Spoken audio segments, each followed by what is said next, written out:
So how do you play sound effect? Well, you break your group up into teams.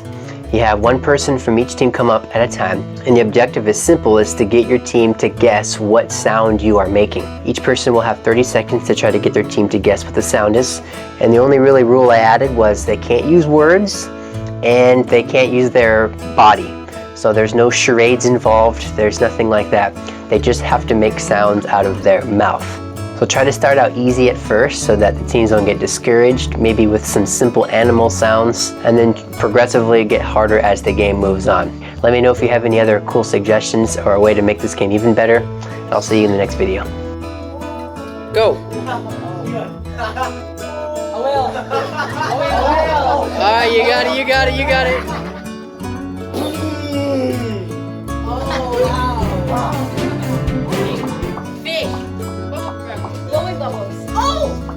Popping bubbles. Corn. Ew.